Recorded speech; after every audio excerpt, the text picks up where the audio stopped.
Di balik keputusan kontroversial, fatwa MUI telah menjadi sorotan hangat. Namun, apakah kita benar-benar memahami esensi dan implikasi dari fatwa-fatwa ini? Yuk, kita telusuri perjalanan, dampak, dan relevansi fatwa MUI dalam konteks kehidupan sehari-hari. Bagaimana dampak keputusan MUI baru-baru ini ya Sob? Keputusan terbaru dari MUI telah memiliki dampak yang signifikan dalam berbagai aspek kehidupan masyarakat. Salah satu dampaknya adalah menciptakan perdebatan yang intens di kalangan masyarakat, terutama terkait dengan isu-isu sensitif seperti agama, kebijakan publik, dan budaya. Selain itu, keputusan MUI juga dapat mempengaruhi regulasi, norma sosial, serta pola pikir masyarakat terhadap isu yang dibahas dalam fatwa tersebut. Apa saja fatwa MUI yang ditentang banyak orang ya Sob? Beberapa fatwa dari Majelis Ulama Indonesia, MUI, pernah menimbulkan kontroversi dan ditentang banyak orang. Salah satunya adalah 1. Fatwa mengenai LGBT. Fatwa terkait LGBT yang dianggap kontroversial karena menimbulkan pro dan kontra di kalangan masyarakat terkait hak asasi manusia dan pandangan agama terhadap isu ini. Kedua, fatwa mengenai vaksin. Beberapa fatwa terkait vaksin tertentu atau isu-isu tertentu yang berkaitan dengan vaksinasi telah menimbulkan perdebatan terkait kehalalannya, keselamatannya, atau ketidaksesuaian dengan keyakinan agama tertentu. Ketiga, fatwa mengenai musik. Fatwa yang melarang musik yang dianggap mengandung unsur yang bertentangan dengan nilai-nilai Islam. Hal ini seringkali memunculkan ketidaksetujuan karena berbagai interpretasi yang bisa berbeda terhadap musik itu sendiri. Keempat, fatwa-fatwa terkait hubungan gender. Beberapa fatwa yang terkait dengan aturan dan norma-norma dalam hubungan gender tertentu yang dianggap kontroversial karena mencampuri urusan pribadi dan hak asasi individu. Fatwa-fatwa MUI seringkali menjadi sumber perdebatan dan kontroversi di masyarakat karena melibatkan nilai-nilai, keyakinan, serta pandangan yang beragam di tengah-tengah masyarakat yang heterogen. Terkadang saya sendiri mendukung MUI, kadang juga tidak. Jika fatwa MUI bisa merubah keadaan menjadi lebih baik maka saya akan mendukung. Kalau pendapat sobat bagaimana? Dari masa ke masa, kehadiran Majelis Ulama Indonesia, MUI, tidak hanya sekadar sebuah otoritas keagamaan, tapi juga menjadi cermin perjalanan panjang kehidupan umat Islam di Indonesia. Mari kita telusuri jejak dan evolusi MUI yang memikat sejak awal berdirinya. Pada tahun 1975, MUI lahir sebagai wadah resmi bagi ulama-ulama Indonesia dalam merespons perkembangan keagamaan dan sosial. Dibentuk atas inisiatif pemerintah pada masa Orde Baru, MUI menjadi penasehat penting dalam urusan keagamaan negara. Selama masa transisi politik di Indonesia, MUI juga memainkan peran penting. Dari era Orde Baru hingga Reformasi, MUI memiliki pengaruh yang signifikan dalam memberikan pandangan keagamaan terhadap isu-isu politik, sosial, dan hukum yang terjadi. Namun, seiring dengan peran yang dimilikinya, MUI juga seringkali terlibat dalam kontroversi. Beberapa fatwa yang dikeluarkan telah menimbulkan pro dan kontra di masyarakat, terutama dalam isu-isu sensitif seperti LGBT, vaksin, dan hubungan gender.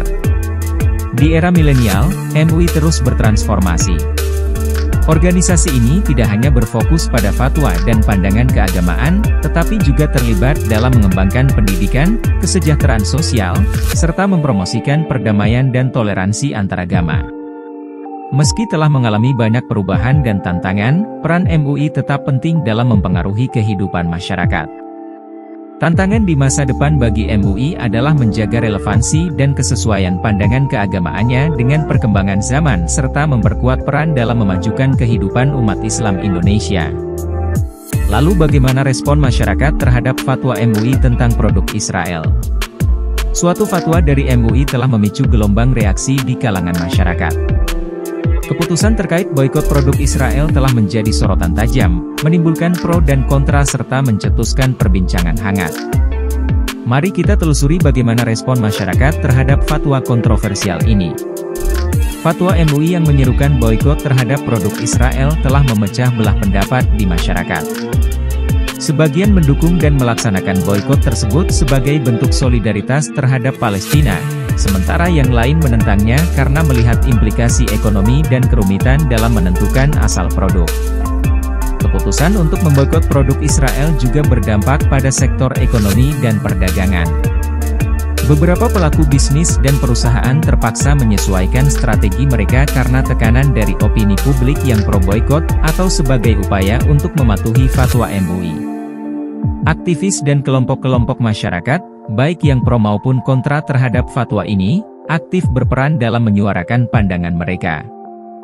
Diskusi dan kampanye-kampanye publik terkait isu ini semakin memperlihatkan keragaman pandangan di masyarakat. Selain itu, keputusan untuk memboikot produk Israel juga memiliki implikasi dalam diplomasi dan hubungan internasional Indonesia. Bagaimana reaksi pemerintah Indonesia serta tanggapan dari negara-negara terkait juga menjadi bagian dari sorotan dalam kontroversi ini. Fatwa MUI terkait produk Israel telah memperlihatkan kompleksitas masyarakat dalam merespons isu-isu global.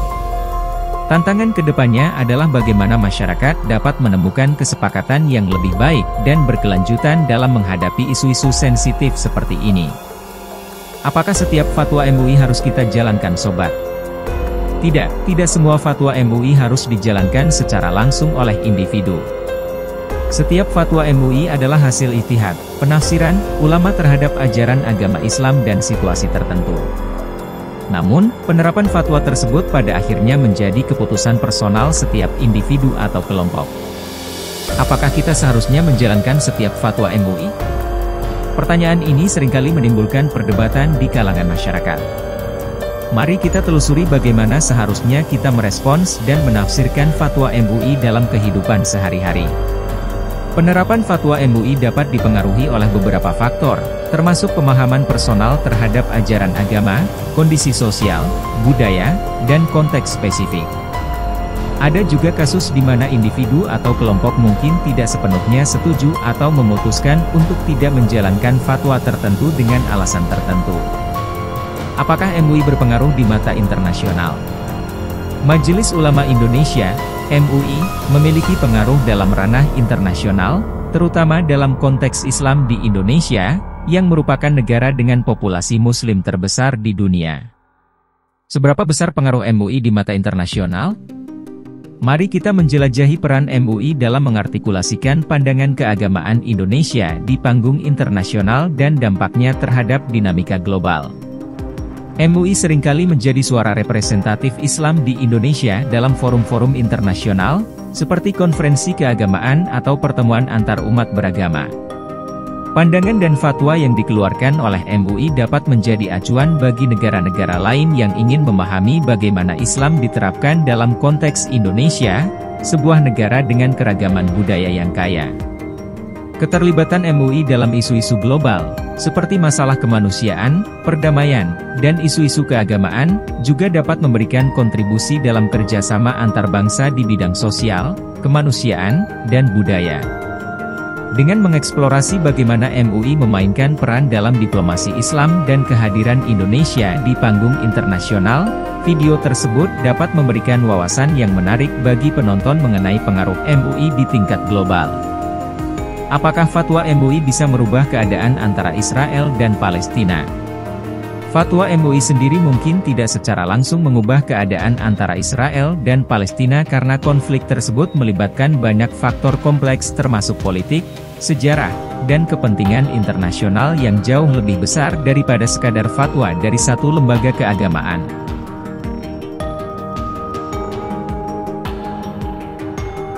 Mari kita menjelajahi bagaimana pandangan MUI mempengaruhi perdebatan global, dan apakah fatwa tersebut mungkin memiliki dampak pada dinamika konflik yang kompleks antara Israel dan Palestina. Namun demikian, fatwa MUI yang menyerukan boikot terhadap produk-produk Israel mungkin dapat memengaruhi opini publik dan kesadaran global terkait konflik tersebut. Di tingkat individual, fatwa ini bisa menjadi faktor penting dalam membentuk sikap dan tindakan seseorang terhadap isu Israel-Palestina. Kapan MUI didirikan dan tujuannya apa? Majelis Ulama Indonesia (MUI) didirikan pada tanggal 7 Juli 1975. Tujuan utamanya adalah sebagai wadah untuk menyatukan pandangan dan pengambilan keputusan dari para ulama Islam di Indonesia terkait berbagai persoalan keagamaan dan sosial. Sejarah terbentuknya MUI, memahami tujuan dan peran awalnya. Mari kita mengungkap bagaimana lahirnya Majelis Ulama Indonesia pada 1975 membawa peran dan tujuan yang memengaruhi tatanan sosial dan keagamaan di Indonesia. Tujuan utama pendirian MUI adalah untuk memberikan pandangan dan fatwa keagamaan yang menjadi rujukan bagi umat Islam Indonesia.